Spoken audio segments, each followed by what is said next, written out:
Estamos con el candidato a la presidencia por Libre 21, el señor Jorge Tuto Quiroga Ramírez, con quien vamos a hablar de varios temas. Bienvenido, muy buenos días. Buen día.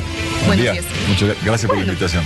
Queremos hablar con usted de diversos temas, pero empecemos de este que está o que ha puesto a todo el país realmente en alerta. El caso de coronavirus que ya se ha registrado en Bolivia. ¿Qué medidas se están asumiendo en el país? Las hemos visto, hemos conocido, hemos escuchado a algunas autoridades. Incluso el ministro ha dicho que este tema se está politizando. ¿Cree que sea así? A ver, yo espero que no sea así. Primero, es un tema que afecta al mundo, no es al país. Es en el mundo entero que está pasando esto. Fíjate algo que veía anoche, llegaba de un canal de televisión y muy tarde veía al ex vicepresidente Biden de Estados Unidos en CNN celebrando un triunfo en las primarias y lo hacía en un salón con 30 personas. Normalmente hacían actos de 5,000 personas por el coronavirus, lo que está pasando en Italia, en Europa, en China, es en el mundo entero, en América Latina también. Seguramente era inevitable que llegue y ahora vamos a ver si se habían tomado las medidas de tratamiento, de aislamiento de los pacientes con estas dos señoras. Primero, mi solidaridad a ellas, es dramático lo que les pasa, a sus familiares también, y me parece que el gobierno ahora debe mostrar que se puede atender los casos y ojalá que también tengamos un sistema para que a cualquiera de nosotros que tenga ese síntoma sepa dónde llamar, un sitio web, un lugar donde mandar un mensaje de texto, una aplicación de WhatsApp que diga: me llamo Pedro Pérez, estoy tosiendo, estoy con fiebre, y para que pueda ser atendido gratuitamente, que creo que es lo central. Ahora, el coronavirus, la llegada a Bolivia, ¿les afecta a ustedes como candidatos? Me refiero a las concentraciones que suelen hacer. ¿Qué va a hacer, por ejemplo, Tuto Quiroga? No, afecta a toda actividad humana y obviamente las reuniones son parte de eso. Fíjate que en Italia están jugando partidos de fútbol sin gente en los estadios, y cualquier actividad donde congregas un número de 200, 300 personas se va a ver afectada. Los partidos de fútbol, los conciertos, creo que viene Chayanne pronto por acá, todo se va a ver afectado. Cualquier evento donde estemos en contacto con gente que no conozcamos, porque es natural que la gente va a buscar tomar recaudos elementales y habrá que ajustar los eventos, tener el máximo cuidado. Va a ser difícil. Te digo, si en Estados Unidos un acto político, que normalmente, el de anoche en CNN, de un ex vicepresidente que gana no sé cuántos estados en primarias, hubiera tenido 10,000 personas, y anoche era un salón reducido. Si allá afecta, acá también, y todos tendremos que ajustar y minimizar seguramente o reducir las actividades masivas que normalmente se hacen en campaña. La campaña es corta, es breve, es demasiado importante y va a tener esta restricción, pero primero está la salud. Si yo prefiero que la gente me mire por tu canal y que me apoye y que vote por mi propuesta y que no se exponga innecesariamente a caer bajo el coronavirus. Ahora, el gobierno de la presidenta Áñez tendrá que enfocarse netamente a esto. ¿Qué va a pasar con su campaña política? ¿Qué cree usted?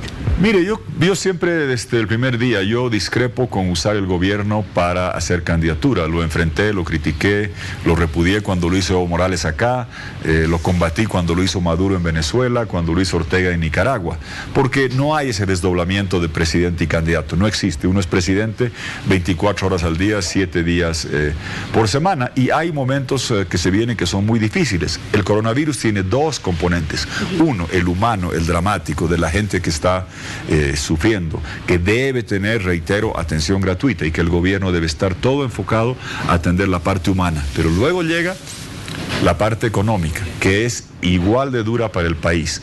Luis Arce dejó un desfalco económico, fue el cajero de la corrupción, malversó, malgastó, se robaron los del MAS, bajo el tutelaje de Luis Arce, 50,000 millones de dólares que le entraron al MAS en 14 años del gas. Y ahora tú has visto que se acabó el gas, el contrato con Brasil es la mitad del volumen, es por la cuarta parte del tiempo, y además de eso cayó dramáticamente y estrepitosamente el precio. Van a caer dramáticamente los ingresos del gas, van a bajar los ingresos de universidades, de alcaldías, de gobernaciones. Ha caído la cotización del zinc, del estaño, del plomo, 25, 24, 27%. Va a afectar a las zonas mineras de Oruro, Potosí. El desfalco económico del MAS pone en riesgo la estabilidad económica. los efectos económicos del coronavirus, y si el gobierno prefiere hacer campaña que hacer gestión, van a exacerbar estos problemas y vienen tiempos muy duros, muy difíciles, que ponen en riesgo la estabilidad económica. Tenemos la propuesta, la credibilidad y capacidad para salvar la estabilidad, preservar la democracia y que el MAS no vuelva más. Ya que tocó el tema económico, me gustaría anticiparme un poco, por favor, y conocer esa su propuesta. ¿Qué opina al respecto de ello? ¿Qué va a hacer dentro de la política cambiaria en el país? ¿Cómo va a controlar la inflación? ¿Qué va a pasar con las subvenciones? ¿Van a continuar? A ver, primero, las subvenciones, fíjate que el coronavirus se está encargando de eso. El precio del petróleo ha caído tanto que no va a haber necesidad de hacer subsidios. El precio internacional es posible que llegue debajo del precio del mercado interno. Puede ser que en un par de meses veas que en los países vecinos la gasolina es más barata que en Bolivia por la caída del petróleo. O sea que es el único lado bueno de la dramática reducción del petróleo. Que se elimina el subsidio de gasolina y demás, ya no es necesario seguirlo pagando, se ahorra eso el Estado, pero sí caen dramáticamente los ingresos. Fíjate que el contrato con Brasil vendíamos 30 millones de metros cúbicos al día, más Cuyabá otros 5 millones de metros cúbicos. Evo Morales llegó a venderlos a $10 el millar de pies cúbicos. Ahora se va a vender a Brasil la mitad del volumen. Hoy día está a la mitad del precio que tenía Evo Morales y el precio va a caer 40% más hacia adelante y con menos volumen. Hay un problema que faltan dólares. Evo Morales se farreó los dólares, Luis Arce desfalcó los dólares. ¿Cómo sostenieron? Cuando empezó a caer el precio del gas, el 2015, cuando empezó a bajar el volumen, ¿cómo sostuvieron el dispendioso ritmo de vida faraónico de palacios, de jets, de adjudicar todo, de estadios, de aeropuertos, de fábricas que no sirven para nada? Quemando reservas del Banco Central y gastándose los dólares. Y han gastado 8.500 millones de dólares de reservas del Banco Central mientras nos han endeudado. Ese ritmo es insostenible. Viene un golpe muy duro si no hay una propuesta clara. Nosotros hemos dicho, hay que reponer los dólares que se robó el MAS. ¿Cómo? Con un programa de 7.000 millones de dólares con organismos, Banco Mundial, BID, CAF, Fondo Monetario, FLAR. ¿Préstamo? Préstamos serán parte, donaciones también, pero no son préstamos como hacía el MAS, de préstamos chinos, brasileños, para hacer obras al doble de precio, con corrupción que te costaban una fortuna.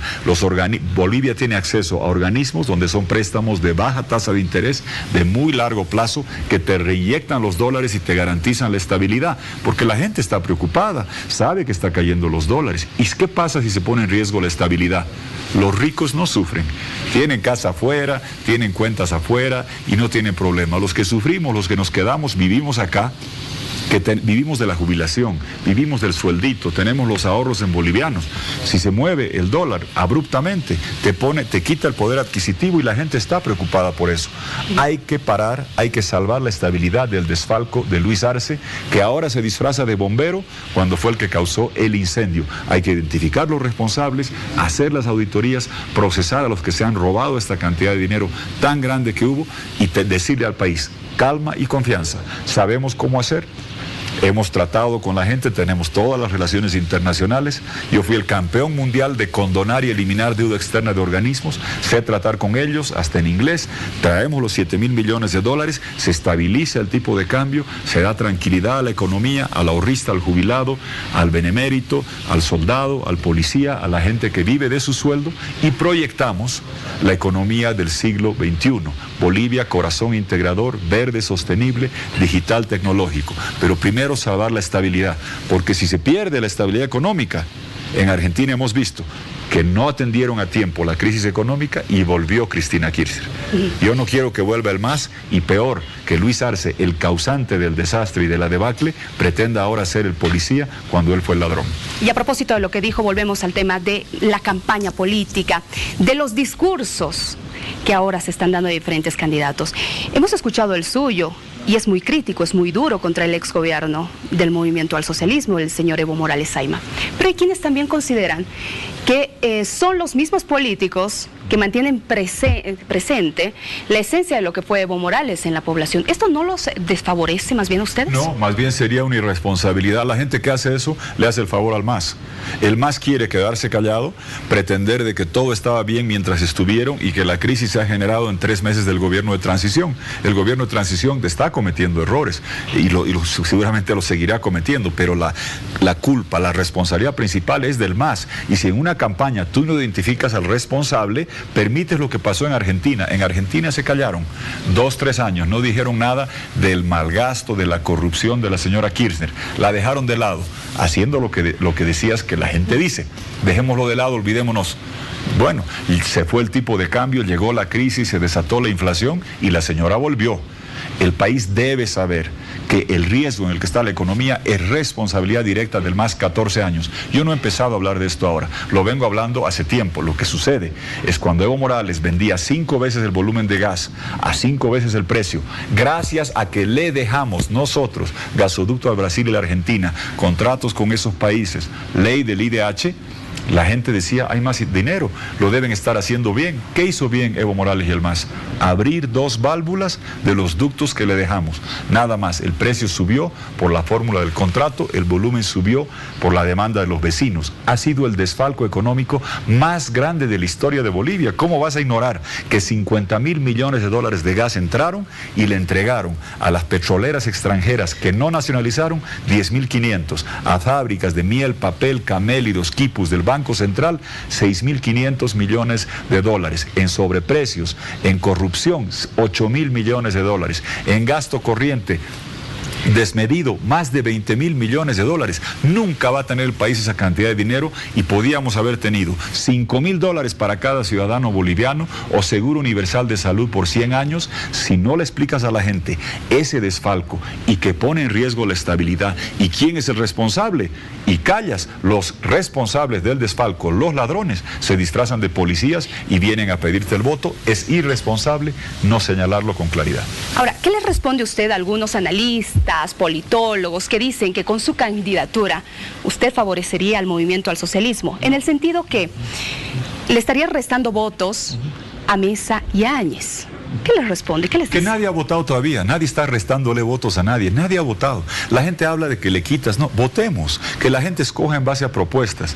Señor ciudadano, no escoge presidente de las encuestadoras que fueron parte del fraude. Estamos enfrentando a las encuestadoras que fueron parte del fraude, que el año pasado decían, faltando un mes para la elección, que Evo Morales había ganado con 22 puntos, porque solo se publicaba las encuestas que aprobaba Evo Morales. Faltando una semana, decían que había ganado en primera vuelta y tenían encuestado el fraude que demostramos y develamos con la auditoría de la OEA. El MAS no va a ser gobierno. Alguien va a ser gobierno en segunda vuelta. La pregunta es, ¿vamos a tener un gobierno firme, creíble, capaz, competente, que salve la estabilidad y evite que vuelva al MAS? ¿O va a ser un gobierno timorato, sin capacidad, que no dé respuestas y garantice que vuelva a la tiranía? Esa es la disyuntiva que se tiene que enfrentar y dejemos que la gente vota. La gente elige presidente, no elige nadie más. Concentrando el voto en primera vuelta o en segunda vuelta, que es lo más probable, ya no hay pactos entre dirigentes. Usted escoge, usted vote por la propuesta que le garantice estabilidad, prosperidad y futuro. ¿Por qué el señor Jorge Tuto Quiroga, al tener cercanía con la presidenta Yanine Áñez, no fue su acompañante de fórmula? ¿Hubo alguna plática al respecto? No, a ver, yo nunca voy a ser acompañante de fórmula en mi vida, ni lo sería, de un gobierno que esté haciendo campaña desde el gobierno, ni de Yanine Áñez, porque yo he criticado, yo soy de principios, yo no los cambio con el tiempo. Gente que criticó la candidatura de Áñez después entró a trabajar con ella. Gente que trabajaba con Carlos Mesa ahora están con ella. Yo he ido a Venezuela el 2007, cuando Chávez quiso cambiar la constitución para quedarse, y ayudé a los opositores. Yo fui a ayudar a la oposición. Me han declarado no grato en Venezuela 2 veces cuando Maduro se quería quedar en el poder. He sido deportado de Cuba, que 60 años se han quedado en el poder. He ido a ayudar a mis amigos de Nicaragua. Me opuse el 2013 a la reelección de Evo Morales, le hice la demanda internacional. Recogí las firmas para que la OEA y la Corte fallen que la reelección no es un derecho humano. Toda mi vida me he opuesto y he propuesto ahora eliminar la reelección presidencial inmediata. Yo no me acomodo en función a qué me interesa a mí, sino lo que es bueno para el país. Y yo, con todo respeto a la señora Yanine Áñez, yo no la veía durante muchos años. ¿No le hizo yo no el trabajé, ofrecimiento? no, para nada, porque no estoy disponible. A nadie se lo... Yo no estoy disponible para volcar mis principios y transar. Yo me opongo a usar el gobierno para hacer campaña. Hace daño a la economía. Me opuse en Bolivia todas las veces, me opuse en Venezuela, me opuse en Nicaragua, y voy a plantear que se reforme la Constitución para eliminar la reelección presidencial inmediata. Yo trabajé, como todos los bolivianos que nos movilizamos, para expulsar la tiranía. Correspondía a la sucesión constitucional. Nadie escogió, ni yo ni nadie, a la senadora Yanine Áñez. Era el respeto a la Constitución, donde se procedía a la sucesión a quien estaba en cargo de la presidencia del Senado. No fue algo que escogió las pititas, la calle, era el respeto a la Constitución para recuperar democracia y libertad. Ella dijo que iba a hacer la transición. Yo hubiera querido que el gobierno sincere la realidad económica. Prefirieron hacer campaña antes que hacer historia. Yo no estoy de acuerdo, pero tienen el derecho a hacerlo. Pero sí tengo yo la convicción y los principios que los mantengo incólumes. Vamos avanzando. A ver, ahora con relación a esto que menciona, de acuerdo a la configuración que vaya a darse en estas próximas elecciones, si es que hay una segunda vuelta o antes de ello, ¿a quién apoyaría? ¿Hay posibilidades de alianza? No, mire, alianzas, no, los candidatos están registrados, la gente va a votar. La especulación sobre juntarse, hacer listas pasó. Hoy día es votando. Alguien ganará concentrando el voto en primera vuelta, o lo más probable va a haber una segunda vuelta entre el MAS y otra tienda política. ¿Qué creo yo?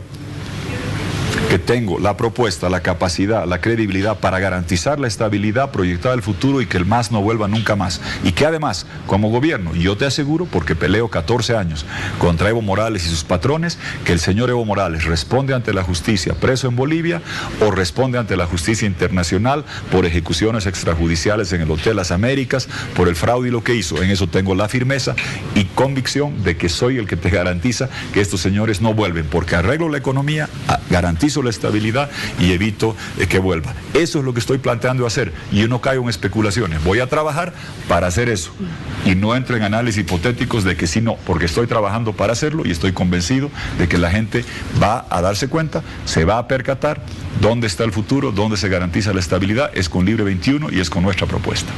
Ahora, señor Jorge Tuto Quiroga, ya pasando a este tema de las propuestas, ¿usted le ha tocado vivir momentos difíciles, pero también de retos en su vida? Estoy hablando hace 18 años aproximadamente, cuando le toca asumir la presidencia del país. ¿Qué diferencia hacemos en lo que está ocurriendo ahora? ¿Es un reto similar? ¿Es todavía más fuerte lo que le va a tocar en el caso de que sea elegido? No, el país ha cambiado dramáticamente. Hay un elemento que es similar. Había una profunda crisis económica en Sudamérica 98-2003. Eran los tiempos, la gente se olvida, donde a Argentina se le fue el tipo de cambio, devaluó y se cayó la economía argentina, no pudieron pagar la deuda. Brasil también tuvo problemas, teníamos que enfrentar un mar embravecido y mantuvimos al país creciendo, hicimos programas de empleo, condonamos toda la deuda externa multilateral, 5.500 millones de dólares.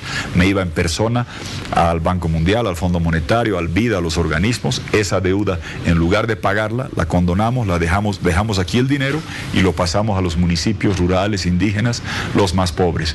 Hicimos el gasoducto Yacuiba-Río Grande en 8 meses.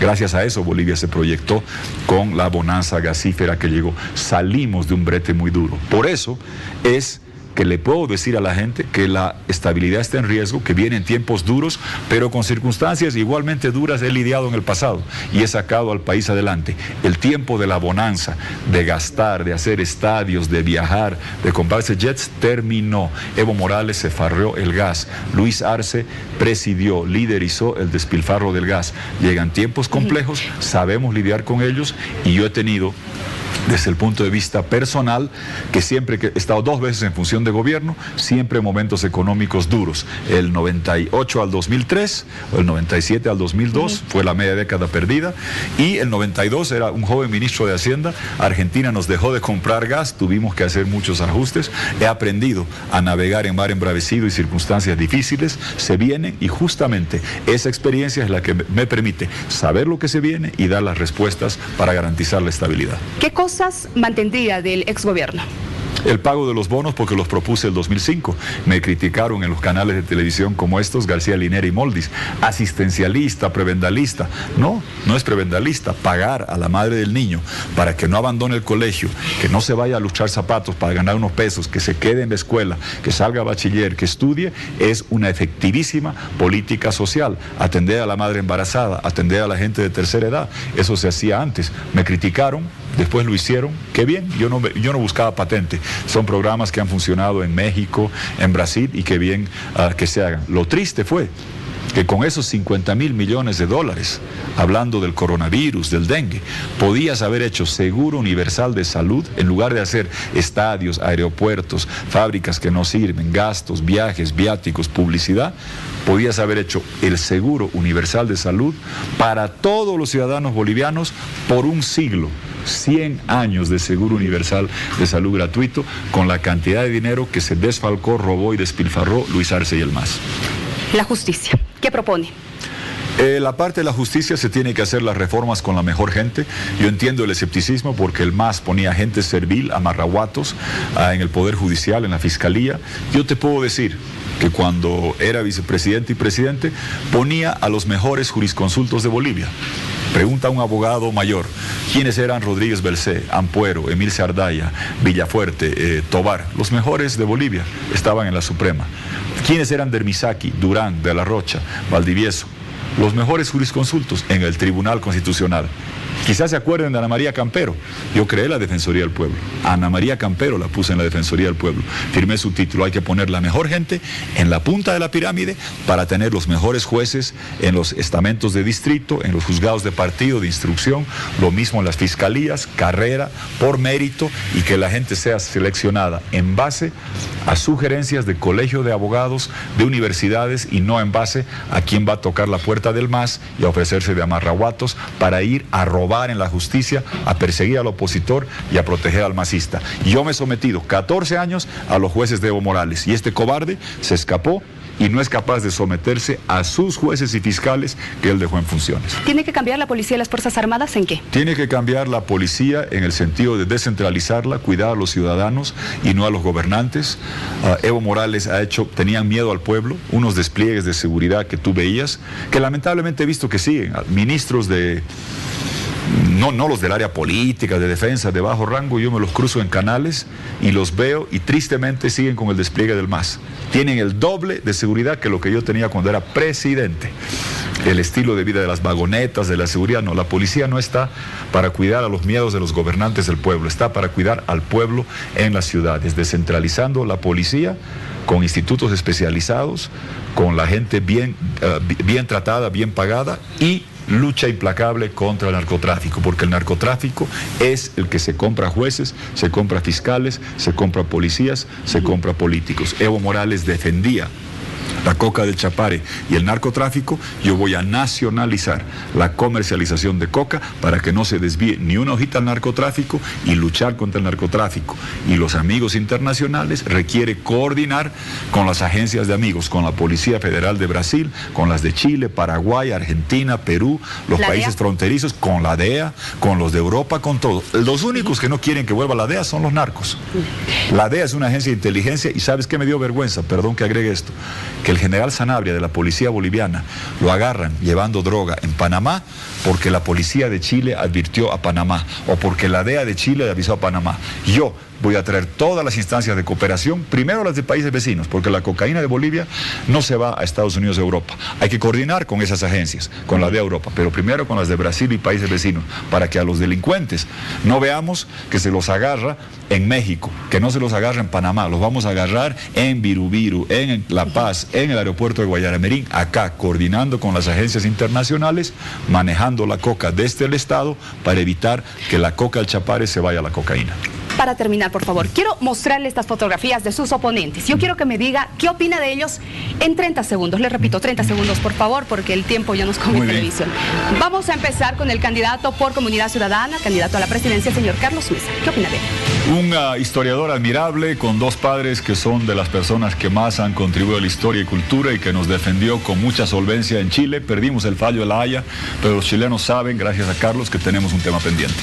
Yanine Áñez, candidata a la presidencia por Juntos. juntos. Una parlamentaria que tuvo la oportunidad de acceder a la sucesión constitucional, que en los primeros meses hizo la transición, anuló el fraude, convocó nuevas elecciones, pero lamentablemente prefirió hacer campaña que hacer historia. Luis Arce Catacora, candidato del MAS. El cajero del despilfarro y de la corrupción más grande de la historia de Bolivia. Nunca nadie antes ha coordinado, liderizado el robo y desfalco de 50.000 millones de dólares del gas que le dejamos, que este señor se lo farreó.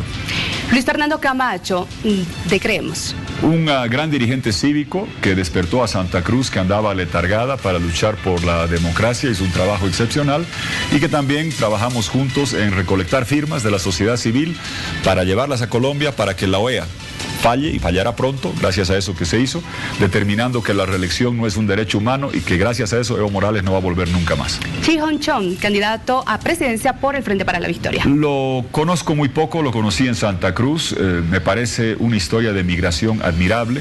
Sus padres con muy poco del idioma llegaron acá, los hijos han crecido acá, tuve la oportunidad de conocerlos brevemente y estoy en contra de aquellos que dicen que es extranjero. Don Luis Espinal, el padre Pérez Iribarne, el padre Ramón de Moragas, Javier Ascargorta, son gente que son tan bolivianos como tú y yo porque han escogido venir aquí, trabajar con nosotros y ayudar, y es una historia de mérito y de migración muy destacada. Don Jorge Tuto Quiroga, un gusto conversar con usted, que le vaya muy bien. Muchas gracias. Gracias. Seguramente lo vamos a tener en otra oportunidad. Gracias.